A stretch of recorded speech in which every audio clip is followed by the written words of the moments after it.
ထဲနော်သုံးလက်သားလေးတွေပါတယ်မလားပါပါကျုပ်တို့ရင်ရောက်သွားတော့အသားကောင်းပူရတယ်အေးကောင်းတယ်အားဆိုငါရေဆက်ခိုင်းလိုက်အောင်မယ်ဟုတ်ကဲ့ပါပြီးရင်ကျုပ်သွားပို့လိုက်မယ်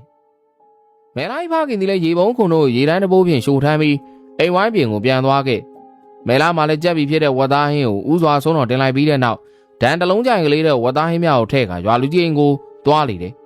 ခိုင်မြမြန်လမ်းလျှောက်လာခဲ့မလို့မကြတော့ချိန်မှာပင်ရွာလူကြီးရဲ့အိမ်ကိုရောက်လာဖြစ်အဲ့ကမဲလာအိမ်ဝိုင်းတွင်းဝင်လိုက်ပြီးတော့အတန်ခတ်ကြဲကြဲနဲ့ဖိုးတွေရလမ်းအော်ခေါ်လိုက်ပါလေတယ်ကိုဘိုးတွေဘယ်သူတော့ဖိုးတွေမရှိဘူးကျုံမဲလာပါကြီးတော့ရဲ့အကိုဘိုးတွေကိုဖိုးတော်ကြီးဟင်းသွားပို့ခိုင်းမလို့ဩအေးမဲလာလာနင်းကူကဖိုးတော်ကြီးစီမှာအဲ့မှာပေါတူးရောရှိတယ်နင်းဘာကြီးကမရှိဘူးလေကိုကသာပဲသွားပို့မှရမယ်ထင်တယ်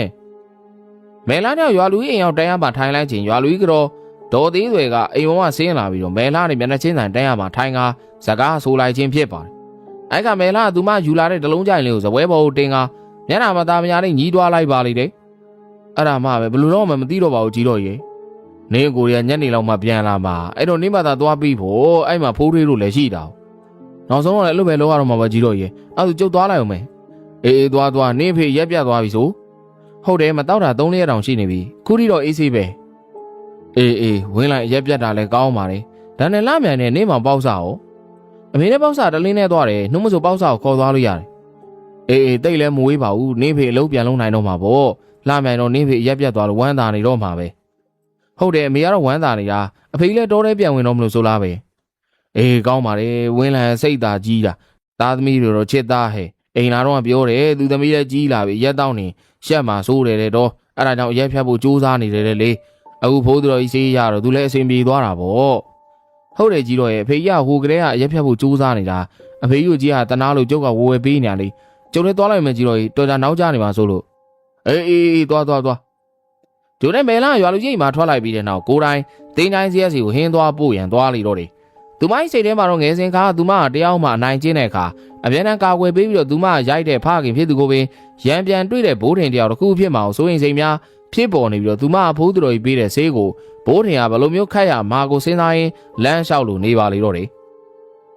ဘေဘီမာပြင်ပရှိတင်းတိုင်းစီမှာယခုချိန်မှာတော့လူများရှုပ်ထွေးမနေတော့ပြီ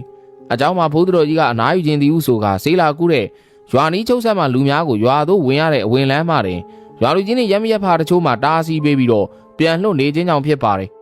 ဇဲပေါ်မှာတော့ဖိုးသူတော်ကြီးပြင်ပေါတူးနဲ့ဖိုးရီတို့သာရှိပါလေတယ်ပေါတူးကခြေစင်းထိုင်တဲ့ဖိုးသူတော်ကြီးရဲ့ခြေသလုံးများကိုနှိပ်ပေးနေလို့ဖိုးရီမှာဖြင့်ဇက်ကြောဆွဲပေးလို့နေပါတယ်ဖိုးသူတော်ကြီးကမျက်လုံးကိုမှိတ်ပြီးတော့ဇိမ်ခံနေမှစကားဆိုလာခဲ့